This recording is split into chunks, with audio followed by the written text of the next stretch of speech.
Hi guys, welcome back to my channel, or if you are new here, welcome to my channel. My name is Liv and I post basically lifestyle videos, a lot of fashion videos, or clothing hauls I should say.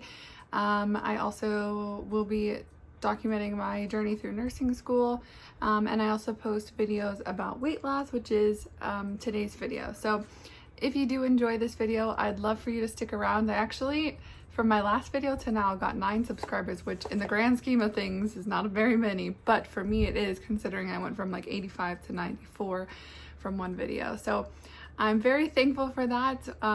So happy to have you guys here, and I hope you know how grateful I am that you're sticking around.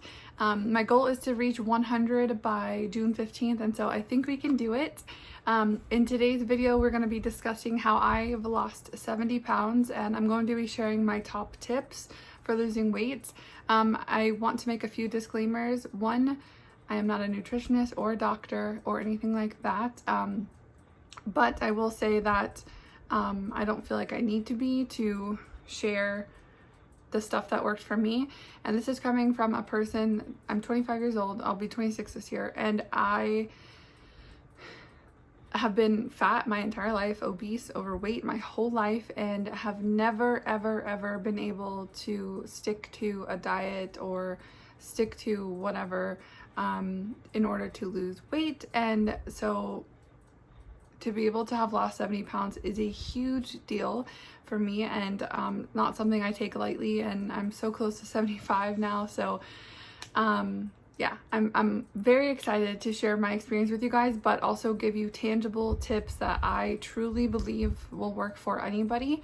I know that the fitness industry is a multi-billion-dollar market, and so people are constantly selling you new diets and new fads and new workouts and new pills and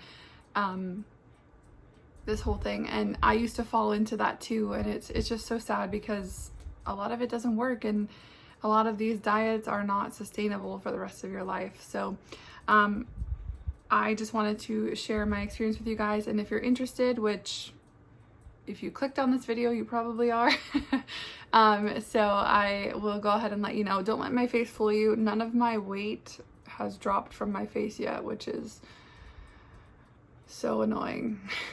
So I think I'll have chubby cheeks forever, but anyway, so yes, I have my iPad here. This is where my notes are, so I'm going to be looking down probably a lot. I will try not to, but I will say also that during this weight loss, I exercised very minimally. When the world wasn't shut down due to the virus, I was going to the YMCA and doing water aerobics a couple times a week, but other than that, I haven't really exercised. It's mostly been about eating and things like that, but we'll get into it. So the first two kind of go hand in hand with each other, and these are absolutely what has been the driving factor for me losing weight. And yeah, so I think that for number one, you need to establish your why. And I know that's so cliche, I know people say that all the time, but I don't think people really talk about how important that is. So for me, I always tried to lose weight out of hatred for myself, right? And hatred for my body, and that's just not like feasible. You eventually, like, because when you do that, when you mess up on a diet or you mess up on eating, like, then you hate yourself even more because you messed up and you can't stick to it, and then you just quit. At least that's been my experience. I know people that's been their experience with that, and so you eventually just give up because you tell yourself that you can't do it. And so losing weight needs to come from a place of love. It needs to come from a place of wanting to better yourself. And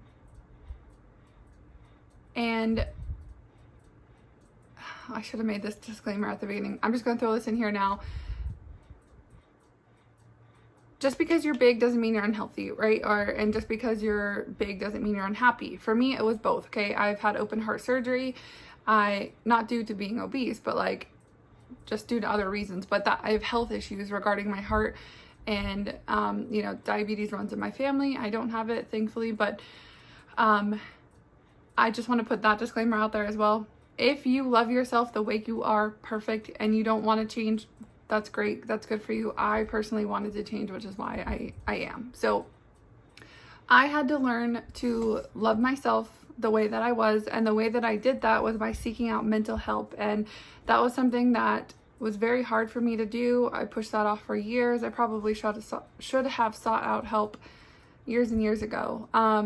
And so I got on medicine, like an SSRI, and saw a therapist a few times, and I probably should still see one, but the one I was seeing was in Orlando, and I just haven't found one here in Georgia yet. So yes, that would be my number one tip, is finding your why. I know a lot of people say they do it for their kids, but I truly believe you have to find a reason for yourself, and it should be yourself, because it should be because you want to feel good about yourself. You want to feel good in general. You want to live a long, happy life, and it's great that your kids are your motivators, but they should not be your main priority for wanting to be healthier and lose the weight that you're wanting to lose. So I would say that that would probably be the most important thing. The second one that truly helps me as well is surrounding yourself with good people. Now, these people don't have to be fitness minded. They don't have to like care about weight loss or whatever, but they do have to love themselves and be able to push you to love yourself. And so over the last year or so, I really surrounded myself with a few great friends that love themselves for who they are. They had gone through what I've already gone through, which is, you know, the self-hatred and the self-loathing and all of that, the heartbreak, the trauma. And now they're at places where they could genuinely say they love themselves. And two people stand out to me, and I know they know who they are.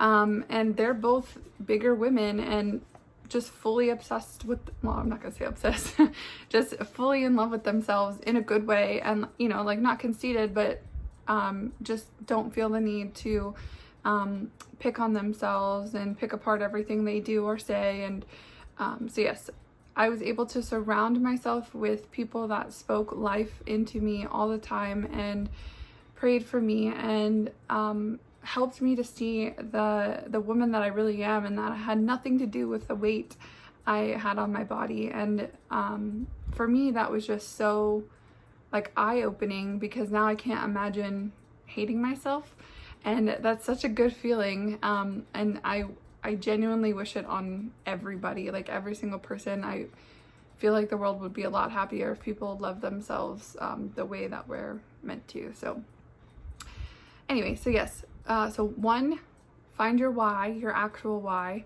and 2, surround yourself with good people. So I know it's incredibly hard in this world. It took me 25 years to find 2 good people that I could surround myself with in my life. And yeah, I'm just very thankful, and I know it's hard, but if you seek it, you will find it, I promise. And I can be that person for you if you really need somebody. I would love to put that back out into the world and help others love themselves. And that's part of this channel, is just discussing all of that. So if you need that person, I would love to be that person for you.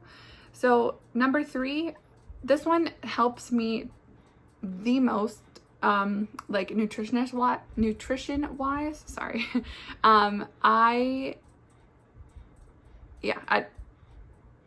Sorry, I'm messing up so much in this video because I'm just like so nervous. This is something I'm passionate about, but I want to convey it appropriately. So this one helps me the most, and that is planning what I'm going to eat the night before. So we've heard of meal prepping, that's great and all, but what I do is I'll use either Berrytastic or MyFitnessPal, or there's any other apps that track your food. I know MyFitnessPal is probably the biggest one.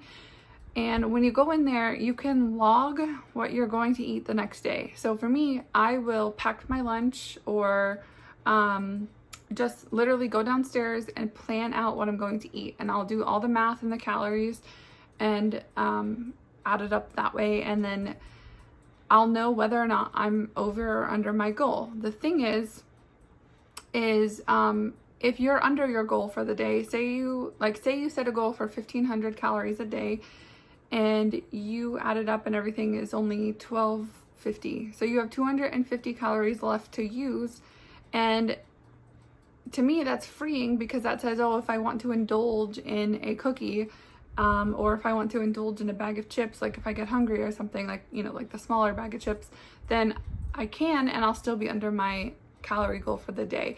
So by seeing everything that I've planned for the day, it helps me to stick to it, because I know that I can finish this whole this whole bar and not be over my calories. Or I can, if I planned for this cookie, like I can finish it and not feel guilt. So which you shouldn't feel guilty about eating anyway, but I know how the mind games go. So yes, I would say plan what you're going to eat the night before. That way you have it all tracked out and you don't have to worry about tracking it the next day. Because if I'm being honest, when I used to track my food before I actually had success, like I would eat like a few chips and then not bother tracking them, because I'd be like, oh, okay, it's just a few chips. But if you like look, it's more than just a few chips, and it can add up to 100, 200 calories, and that makes a big difference. So if I track it the night before, then it's all accounted for, and I don't have to worry about going back and redoing it, or missing and miscalculating and then being mad that I haven't lost weight. So one of my biggest tips there. The next one is also about nutrition, and it is find good 4 to 5 recipes you like and stick to them. So I am a picky eater, and honestly, not much sounds good anymore to me. So I pick and choose like 4 to 5 recipes that I love, and I continually make them. And it's because I don't get sick of them. And you know, you can even go as far as to picking 4 to 5 good meals in each like category. So 5 breakfasts, 5 lunches, and 5 dinners, and even 5 snacks, right? And just use them interchangeably. And of course, over time, incorporate new things as you learn. And yeah, I just think that having those recipes ready to go when you're in a bind, or just not knowing what you want to eat, and having those 4 to 5 recipes that you know are your go-tos, your favorites, will make it so much easier when you are trying to plan a meal. And that way you don't just go through the drive-thru and get McDonald's, or go through, you know, whatever, Chick-fil-A, anything like that, and grab unhealthy meals. So have those planned and picked out and ready to go. So number 5 and number 6 kind of go hand in hand. Number 5, I have do not obsess. So don't obsess over the scale, don't obsess over the calories, don't obsess over working out. Like, once you obsess, you will drive yourself crazy, and obsessing for the rest of your life is not feasible. It's not tangible.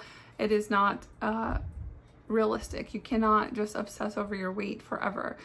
Meet yourself where you are, love yourself where you are, and know that it's a journey. And I know nobody wants to hear that, because everybody wants to lose weight so fast, and honestly, it just doesn't work that way. Like, okay, I haven't mentioned this in the video because I don't want people to think that this is the only reason I've lost weight.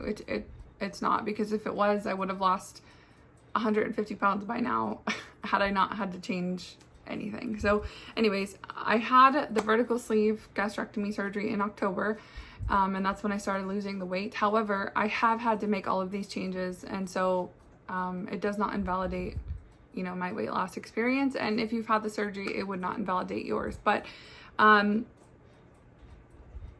it's raining. I'm supposed to leave after this video.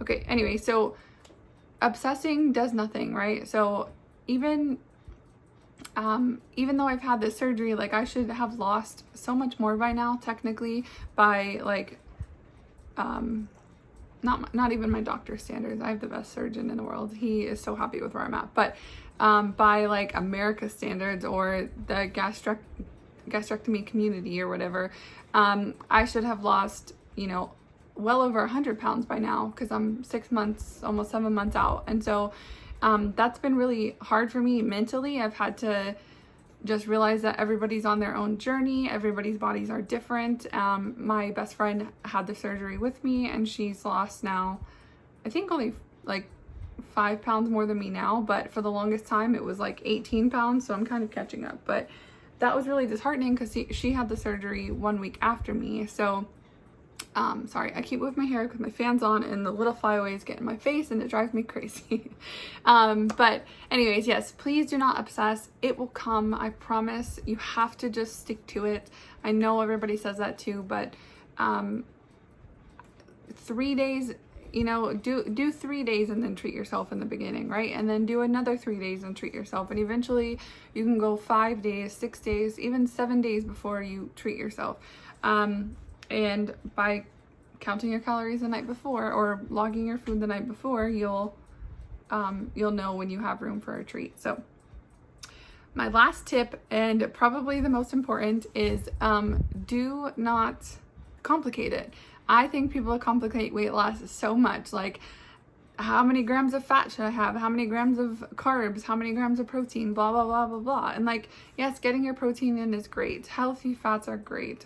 Like, that stuff is good and all, but genuinely losing weight is just calories in versus calories out.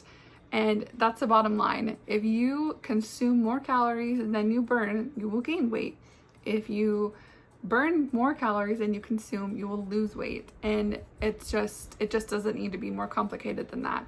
Of course, we want to fuel our bodies with nutritious food.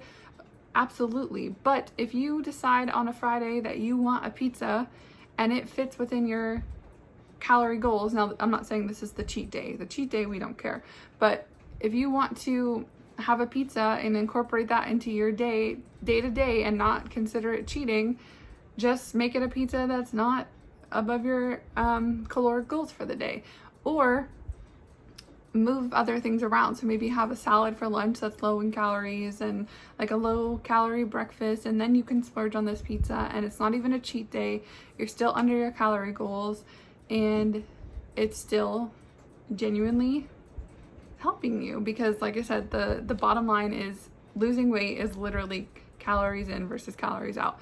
And I think the fitness industry overcomplicates it, and they want to tell you, oh, keto is going to make you lose weight, and intermittent fasting is going to make you lose weight. And there's so much science behind those stuff about why they don't work. And a lot of people that you don't really see, but a lot of people will do great. They'll drop a huge amount of weight in a few months' times, and then eventually they gain it all back and they're back where they started. So choosing a sustainable lifestyle for weight loss is super important, and it is achievable. And I just hope you guys know that, because for me, I for years believed this narrative about myself that I was incapable of losing weight, and I would set out to do it and have the best intentions, but the hatred I felt for myself just didn't allow that to happen.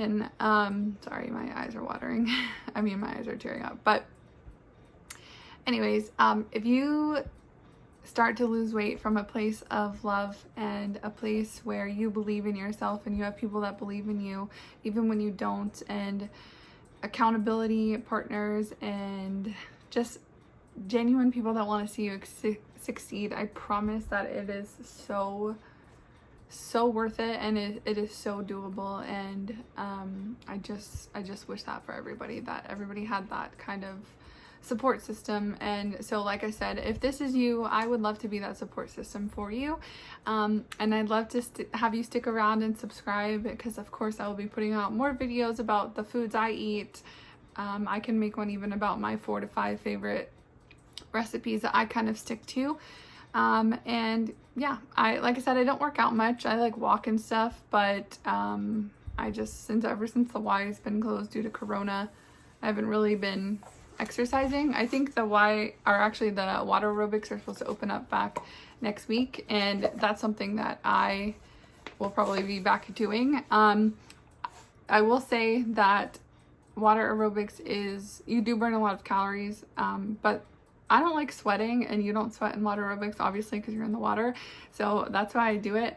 So I guess as my last tip, I would just say, if you want to exercise, find something that you enjoy doing. I tried Zumba. I like Zumba, but I wasn't comfortable enough to like shake my booty like that, all the time. And so, plus I was dying, like sweating, dying. So Anyways, I know this video was super long, but I so appreciate you guys for watching and sticking around. And if you've had weight loss success, go ahead and post your tips down below. I'd love to hear what helps you. And if you're not subscribed already, please go ahead and do so and give this video a thumbs up. And I will see you guys in my next one. Bye!